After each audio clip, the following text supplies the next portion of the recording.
Obrigado, Sávio. Estava aqui pela manhã, como eu disse, é uma alegria estar de volta, compartilhando a palavra de Deus, revendo tanta gente querida, conhecendo novas pessoas, revendo alguns irmãos, mas também conhecendo muita gente nova e dando glória a Deus pelo caminho, pela forma como a igreja tem se desenvolvido, como ela tem caminhado. Então, a vida de todos que estão aqui é prova do cuidado, da graça de Deus sobre a vida dessa igreja. E fico feliz em estar aqui com vocês nessa noite. Estava aqui pela manhã estava com a Edna, minha esposa, a Mariana e a Alice, minhas filhas, mas agora à noite elas acabaram não vindo, mas a gente fica muito feliz em estar participando desse domingo de celebração juntamente com vocês, não só pela manhã, mas também à noite. Obrigado, Léo.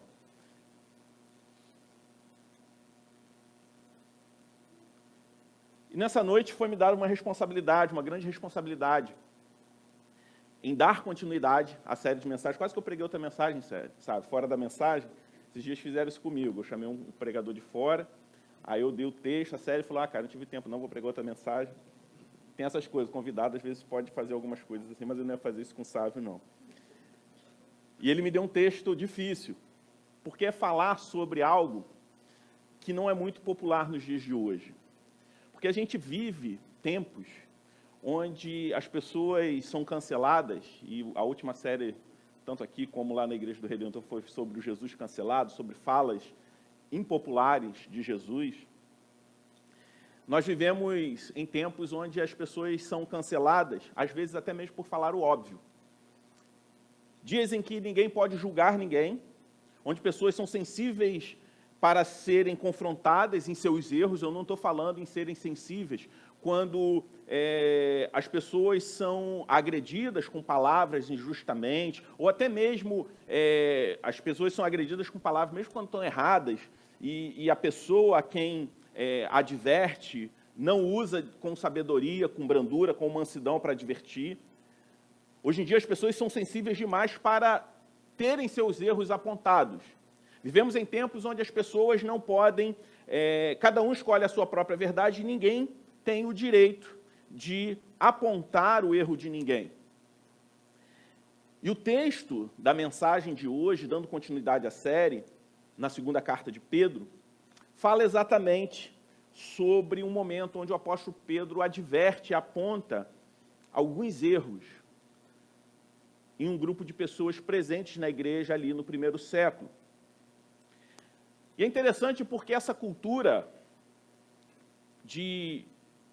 das pessoas não poderem advertir umas às outras, em alguns aspectos nos traz a sensação que estamos vivendo em tempos da morte da verdade.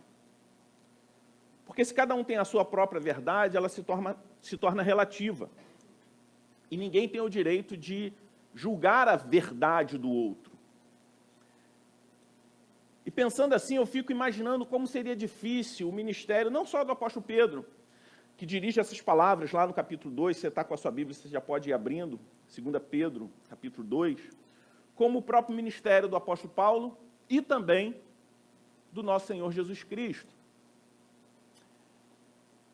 E é interessante porque esse pensamento nos coloca em uma posição de risco como igreja. Porque existe uma ameaça presente ao longo da história da igreja e também ao longo da história do povo de Deus. Desde o Antigo Testamento, existe uma forte ameaça interna que ameaça o povo de Deus. O povo de Israel, o povo da Antiga Aliança, no passado, sofreu muito, grandes ameaças, enfrentou grandes problemas por conta da atuação daqueles que foram conhecidos como os falsos profetas. Assim como a Igreja de Cristo é ameaçada desde o seu nascimento pelos falsos mestres. E é interessante porque a gente às vezes gasta muita energia combatendo potenciais ameaças externas à igreja, que de fato, às vezes elas existem. Mas quando a gente olha para a história, as grandes ameaças que o povo de Deus, seja na antiga aliança como na nova aliança, as grandes ameaças que o povo de Deus sofreu foi internamente. não foi somente a partir de uma oposição explícita ao Evangelho, mas ameaças internas que tentavam distorcer as verdades sagradas do nosso Deus. E é sobre isso que nós vamos falar nessa noite, por isso eu te convido a acompanhar a leitura, 2 de Pedro 2, do 1 ao 10.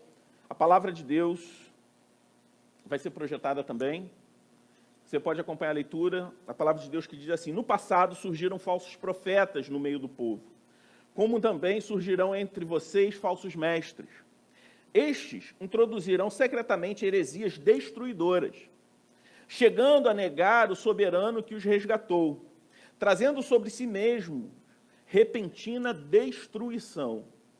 Muitos seguirão os caminhos vergonhosos desses homens, e por causa deles será difamado o caminho da verdade. Em sua cobiça, tais mestres explorarão com histórias que inventaram. Há muito tempo, sua condenação paira sobre eles, e a sua destruição não tarda. Pois Deus não poupou os anjos que pecaram, mas os lançou no inferno, prendendo-os em abismos tenebrosos, a fim de serem reservados para o juízo. Ele não poupou o mundo antigo quando trouxe dilúvio sobre aquele povo ímpio, mas preservou Noé, pregador da justiça, e mais 7 pessoas. Também condenou as cidades de Sodoma e Gomorra, reduzindo-as a cinzas, tornando-as exemplo do que acontecerá aos ímpios. Mas livrou Ló, homem justo, que se afligia com o procedimento libertino dos que não tinham princípios morais. Pois vivendo entre eles todos os dias, aquele justo se atormentava em sua alma justa por causa das maldades que via e ouvia. Vemos, portanto, que o Senhor sabe livrar os piedosos da provação e manter em castigo os ímpios para o dia do juízo, especialmente os que seguem os desejos impuros da carne e desprezam a autoridade. Insolentes e arrogantes, tais homens não têm medo de difamar os seres celestiais. Vamos orar? Pai Santo, nós te agradecemos pela tua palavra. Te louvamos pelo privilégio, Senhor Deus, de ouvir a tua voz a partir das tuas sagradas letras. Te peço que o Senhor fale conosco nessa noite.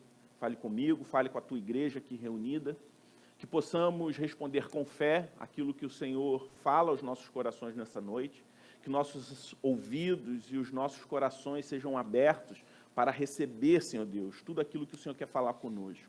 Não permita que nada venha nos distrair, roubar a nossa atenção, que possamos estar inteiros em ouvir a tua voz. E essa oração nós fazemos no nome de Jesus. Amém. Existia uma forte influência nos tempos, no período, no contexto onde o apóstolo Pedro escreve essa carta. Uma influência filosófica, uma influência de um movimento filosófico conhecido como gnosticismo. E esse movimento, ele se torna uma forte ameaça para a igreja. E é interessante porque, para a gente entender um pouco esse movimento e essa ameaça, eu gostaria de traçar um paralelo com uma realidade que nós vemos nos dias de hoje. Hoje em dia é comum ouvirmos pessoas falando, por exemplo, que doutrina não importa. Que doutrina, na verdade, é algo que só traz para trazer confusão e trazer divisão. De modo que, em vez disso, ao invés de se preocupar em conhecer a fundo as doutrinas, que o Evangelho não é um conjunto de doutrinas, nós temos que apenas nos preocupar com relacionamentos. Que Jesus não veio trazer nenhum tipo de doutrina, ele simplesmente mandou a gente amar as pessoas. De fato, Jesus mandou a gente amar as pessoas. Mas até a forma como nós devemos amar as pessoas é fruto de uma doutrina ensinada por ele. Não é o amor a partir, por exemplo, da perspectiva natural do ser humano. Ironicamente, ao afirmar isso, nós vemos que as pessoas que tentam desprezar a importância do conhecimento da doutrina, da palavra de Deus, elas justamente imitam as pessoas às quais Pedro dirige essa segunda epístola. A maior ameaça herética nos 2 primeiros séculos da Igreja de Cristo, do cristianismo, veio do gnosticismo, que influenciou e atacou exatamente os crentes que desprezavam a importância do conhecimento de Deus. Porque os gnósticos, eles argumentavam que a verdade não poderia ser aprendida pela mente, por meio do uso da razão, por meio dos 5 sentidos, ou por meio da investigação. A única maneira de compreender a verdade de Deus, segundo os gnósticos, esse grupo filosófico herético, eles diziam que era por meio da intuição mística que ultrapassa as categorias da razão e do testemunho ocular. Os gnósticos tentaram desenvolver uma combinação de filosofia grega e dualismo oriental, com uma pequena pitada de cristianismo, para não espantar muitos crentes. Eles alegavam ter uma linha direta com Deus, de modo que Deus se revelava apenas àqueles que detinham esse conhecimento específico da gnose que eles possuíam. E esse conhecimento, essa gnose, era supostamente superior até mesmo ao conhecimento dos apóstolos, visto que os apóstolos tentavam compreender a mensagem de revelação de uma maneira inteligível, tanto que foi tudo colocado de forma escrita para nós. Se a gente pega a carta de Paulo aos Romanos, nós vamos ver um tratado doutrinário. Por isso, um dos grandes temas que o apóstolo Pedro se concentra nessa segunda carta é a natureza do conhecimento de Deus. E por que Pedro se preocupa em explorar e se aprofundar na importância do conhecimento de Deus? Porque a melhor forma de se combater uma mentira é conhecendo bem a verdade. E por isso, o primeiro aspecto que eu gostaria de tratar com vocês, a partir da leitura desse texto, é sobre a importância de conhecer. O apóstolo Pedro faz uma transição da veracidade das Escrituras para a falsidade dos mestres enganosos, enganadores. Os falsos profetas alegavam dolorosamente ser profetas e profetizavam coisas falsas. Já os falsos mestres ensinavam as doutrinas falsas desses falsos profetas do passado. Por isso, o apóstolo Pedro ele faz um paralelo. Ele alerta a igreja o seguinte: olha só, vocês conhecem a história do povo de Israel. Vocês sabem o que eles enfrentaram e as consequências que eles colheram por acreditarem, se deixarem persuadir pelos falsos profetas. E vocês agora estão caindo no mesmo erro, porque os falsos mestres daquele tempo se comparavam aos falsos profetas do passado. E Pedro faz um paralelo informando aquela igreja que, embora a abordagem fosse diferente, o ofício dos falsos mestres que eles enfrentavam naquele tempo era exatamente igual a dos falsos profetas da antiga aliança. E é interessante porque esse alerta o próprio Senhor Jesus Cristo ele faz. Lá em Mateus 24, versículo 4 e 5, quando ele diz: vede que ninguém vos engane, porque surgirão muitos em meu nome, dizendo, eu sou de Cristo, e enganarão a muitos. Jesus Cristo faz um alerta dizendo que esses enganariam até mesmo os eleitos de Deus. E por isso a importância do conhecimento da verdade, diante de uma realidade onde ouvimos com muita frequência que doutrina não é importante, que cristianismo é apenas relacionamento e não um credo. E nós precisamos lamentar diante da indiferença em relação à doutrina, para não dizer até mesmo, em alguns contextos, uma hostilidade à doutrina, ao conhecimento de Deus. Um dos teólogos que eu mais gosto, R.C. Sproul, ele destaca com razão que a maior ameaça do povo de Deus no Antigo Testamento não foram os exércitos filisteus, os assírios ou os amalequitas, mas os falsos profetas que estavam dentro dos seus portões. Então, por que o conhecimento é importante diante da ameaça real dos falsos mestres? Eu gosto muito de citar um exemplo das pessoas que trabalham no banco ou em alguma outra instituição comercial ou financeira que lida ainda com cédulas de dinheiro. Cada vez mais as cédulas elas entram em desuso, né? O Pix, cartão de débito, crédito, enfim.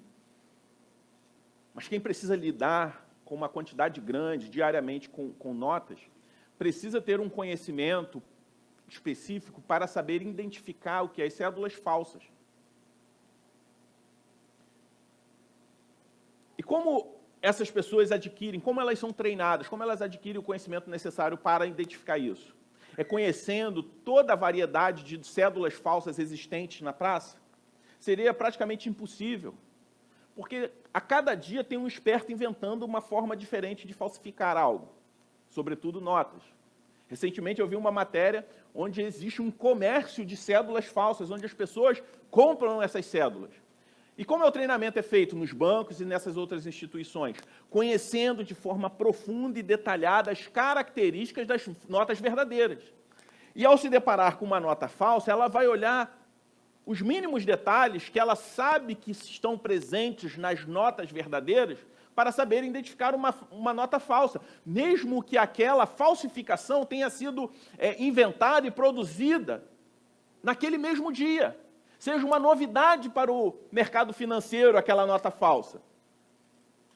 Porque se ela não for uma cópia fiel, certamente um especialista vai saber identificar. Não porque ele sabe onde está qual é a falsificação, mas justamente por ele conhecer bem as características de uma nota verdadeira. Por isso, o apóstolo Pedro ele começa exortando aquela igreja sobre o perigo dos falsos mestres, alertando sobre a importância do conhecimento da verdade. Pedro liga a multiplicação da graça e da paz ao conhecimento de Deus, que é a tese central dessa carta. Como nós observamos antes, uma das ameaças óbvias à igreja cristã primitiva e também, de alguma forma, presente nos dias de hoje, eram por falsos mestres. Naquela época, os gnósticos, embora essa moda esteja voltando um pouquinho sobre um misticismo cristão, um conhecimento superior, enfim, sobre camadas do conhecimento, que só através, desvendando dessas camadas, é possível conhecer a Deus, embora isso esteja, de alguma forma, se tornando um pouco comum nos dias de hoje, um neognosticismo. O que nós vemos é que falsos mestres, em diferentes abordagens, eles sempre estiveram presentes na história da igreja. Mas esses heréticos, especificamente, a qual Pedro se refere, eles acreditavam que eles tinham um conhecimento superior ao conhecimento transmitido pelos apóstolos. E em oposição à visão herética do conhecimento, Pedro fala aqui sobre o conhecimento verdadeiro, sobre o conhecimento que vem de Deus, que é talvez uma das graças mais importantes, ou talvez a graça mais importante que Deus concede ao seu povo. Deus nos dá o conhecimento que vem dele mesmo. Isso é fantástico. Um Deus poderoso, criador dos céus e da terra, que nos dá acesso ao conhecimento dele, a ser conhecido. Por isso, a desculpa que jamais se sustentará diante do juízo de Deus é que nós não tínhamos recebido conhecimento suficiente e claro sobre quem Deus é. Na verdade, é trágico, é triste encontrarmos pessoas com elevados títulos acadêmicos que foram educadas para além da sua inteligência, que apesar de terem sido expostas às muitas dimensões da educação humana, elas vivem como se fossem ignorantes das coisas de Deus. Da mesma forma, é possível encontrar pessoas com muito pouco estudo, que pouco tiveram acesso aos saberes desse mundo, mas possuem um conhecimento profundo a respeito de Deus e caminham como sábios nessa terra.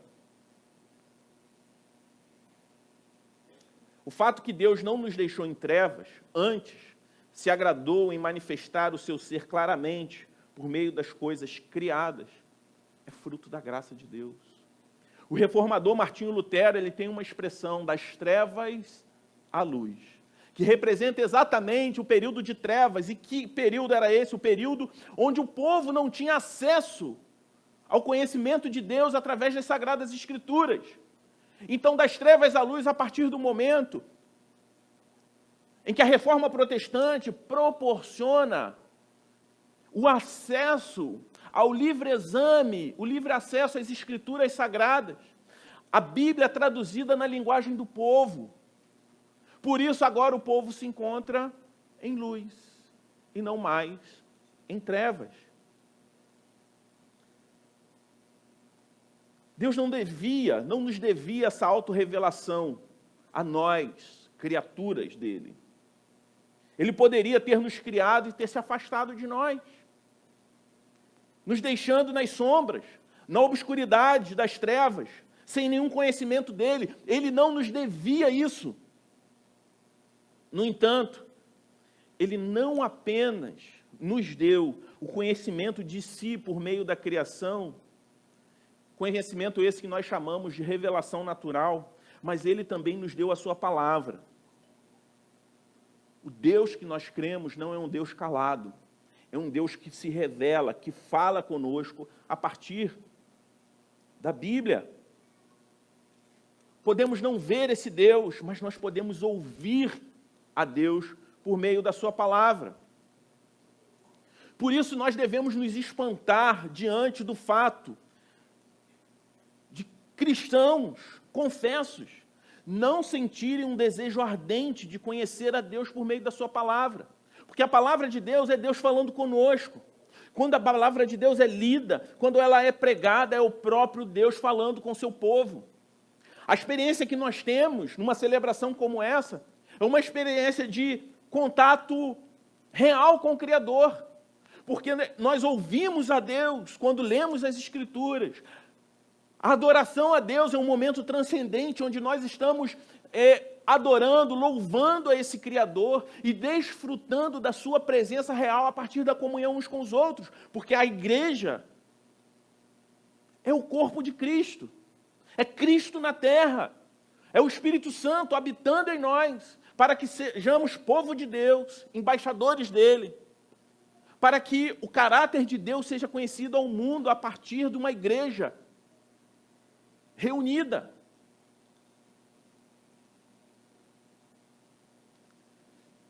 E olhando para os dias atuais, e lendo essas palavras do apóstolo Pedro, advertindo aqueles irmãos sobre a importância de se conhecer a Deus, eu me deparo com um trecho de uma pregação de um pregador contemporâneo, que ele fala sobre seguir Jesus.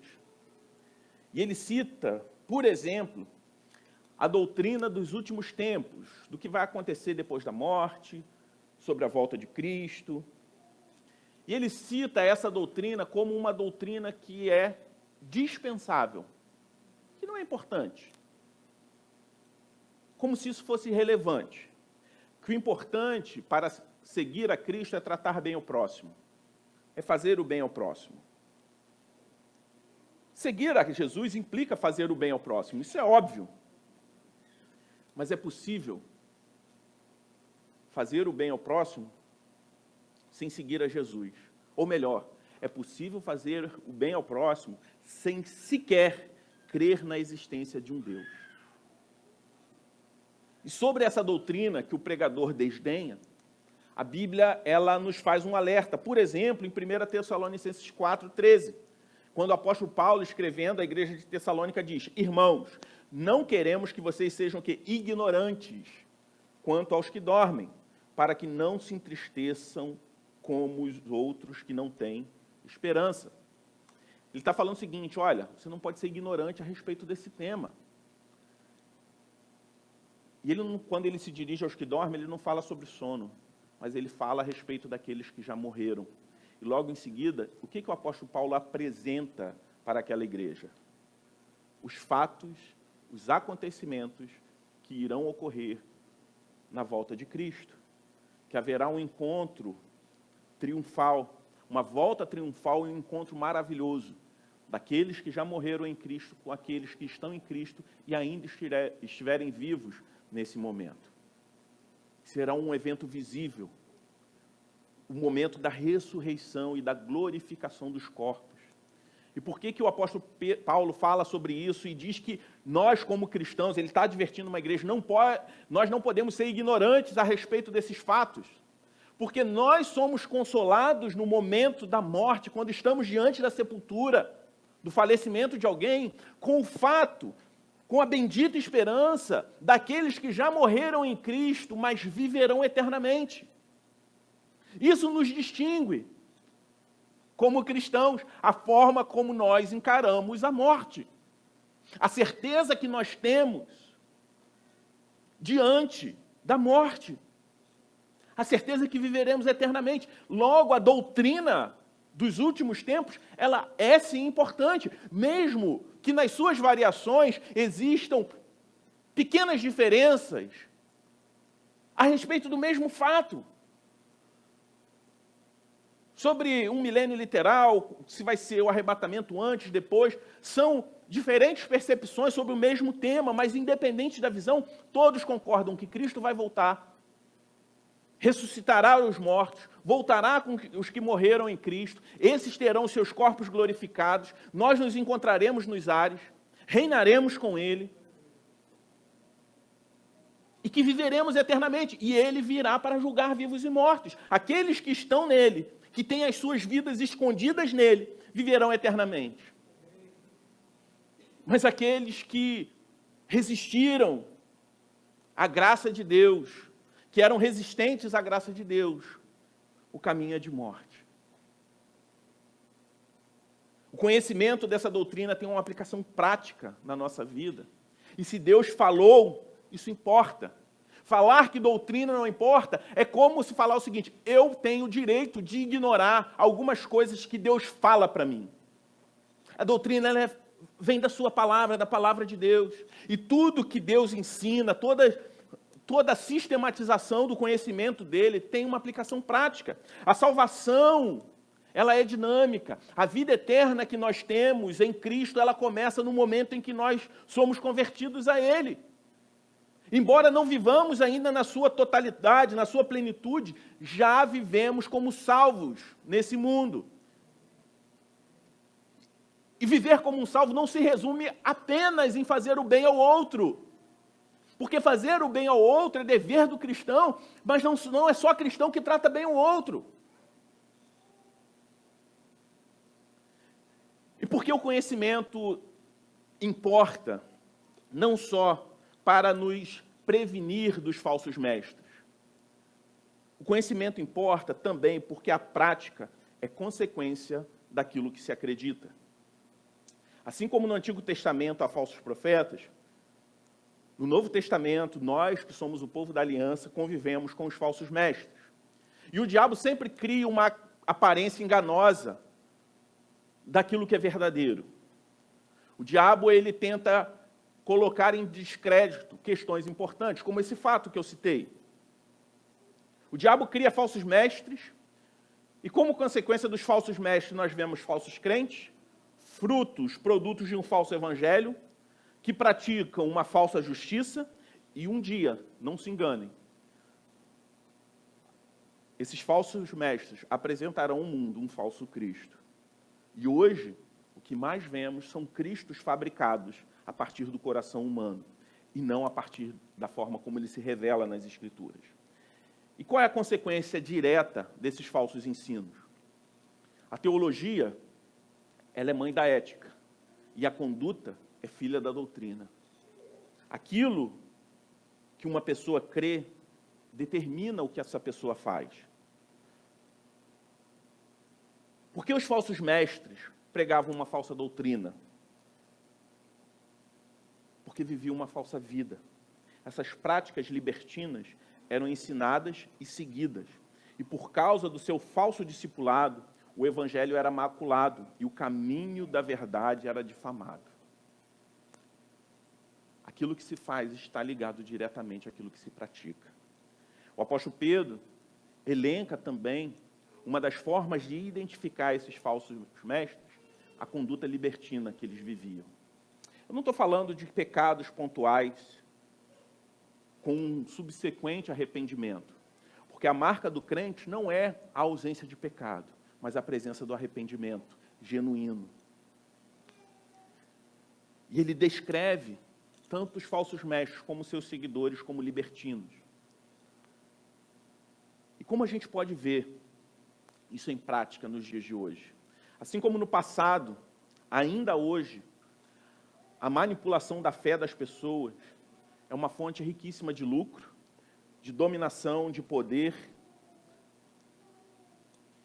uma dominação de poder nas mais diferentes naturezas. No campo eclesiástico, na política, na sociedade. E é interessante porque na NVI, a tradução não vem como fictícia, palavras fictícias. Na Almeida, é traduzido como fictícias. E todas essas palavras, essas falsas palavras ou palavras fictícias, vêm de um termo em grego chamado plastos, de onde surgiu a palavra plástico. Quando você pensa em plástico, você pensa em algo artificial. O apóstolo Pedro ele está falando sobre palavras de plástico, palavras que podem significar qualquer coisa. Eu logo lembro da casa de uma tia minha, que na mesa tinha aquela bandeja com aquelas frutas de plástico. Já viu? Quantos de vocês já tentaram dar uma bocada numa fruta daquela? É um engano. Um monte de gente riu. Eu acho que muita gente já passou por isso. Frutas de plástico. As palavras dos falsos mestres são como aquelas frutas, que têm uma aparência vistosa, bonita, mas quando você vai morder, é tudo de mentira. São palavras que podem significar qualquer coisa. Satanás e seus ministros usam a Bíblia não para esclarecer, mas para enganar. Esse é o ofício do diabo. Ah, mas como assim? Satanás usa a palavra de Deus para enganar? Sim. Olhe para o evento.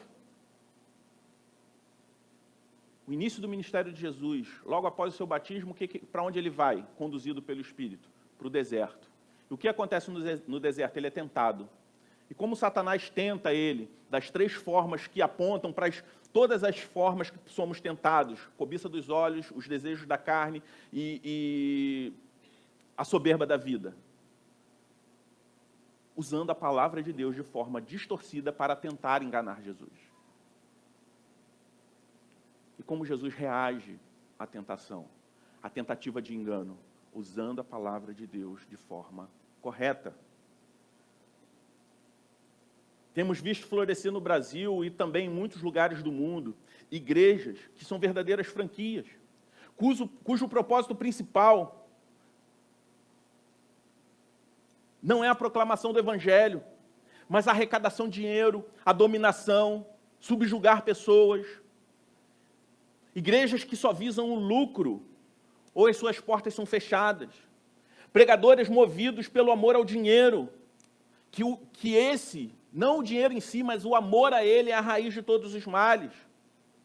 Que se especializam na arte de tirar até o último centavo de suas ovelhas, de dominar, de manipular, de controlar a vida dos fiéis, chantageiam o povo com ameaças fictícias e seduzem com promessas mirabolantes que nunca entregam aquilo que prometem. Torcem a palavra de Deus sem nenhum tipo de pudor, para aferir lucros cada vez mais gordos. Sávio encontrou com um esse final de semana, desse tipo. Estava até com segurança, né, Sávio? Com 2 no shopping. Não é aqui em Macaé não, tá, gente? Porque aí o pessoal já fica assim, rapaz, de qual igreja que esse cara é? Ah, rapaz, eu acho que é daquela igreja que eu fui aquela vez. O pessoal já começa, né?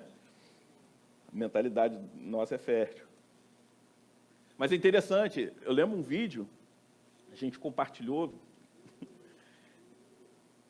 um cara falando, pedindo uma oferta para as pessoas serem libertas de um demônio.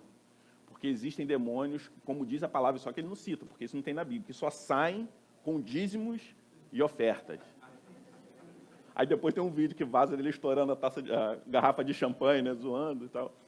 Enfim, se vocês quiserem ver, pede a Sávio, ele tem um acervo enorme desse tipo de coisa. É a fonte para você ter. Várias coisas que eu estou citando aqui, você pergunta a Sávio, que eu aprendi tudo com ele. Esses homens transformam o púlpito num balcão. O templo, como a própria palavra de Deus descreve, num covil de roubadores. E os fiéis se transformam, ao invés de um rebanho santo de Deus, num bando de explorados. Alguns desses pregadores mais parecem empresários, ou de fato são, enquanto o povo, seduzido por suas palavras de plástico, os abastece num luxo pecaminoso, ou sustentam essas pessoas e seus associados numa posição de poder. Infelizmente, essa é uma triste realidade. Mas diante de um cenário caótico, nós podemos olhar para a palavra de Deus, no texto que nós lemos, a partir do versículo 3, um alerta que o apóstolo Pedro fala, que toda mentira traz as suas consequências. O apóstolo Pedro, ele fala que uma mentira, ela nunca fica impune. No final desse trecho, nós vemos o apóstolo Pedro alertando sobre a consequência dos falsos mestres, que o Senhor não deixará impune aqueles que distorcem a Bíblia para afirmar suas mentiras, para oprimir as pessoas, para manipular as pessoas em nome de Deus. Não se engane, o Deus que nós cremos, Ele é amor, mas Ele é santo e Ele é justo.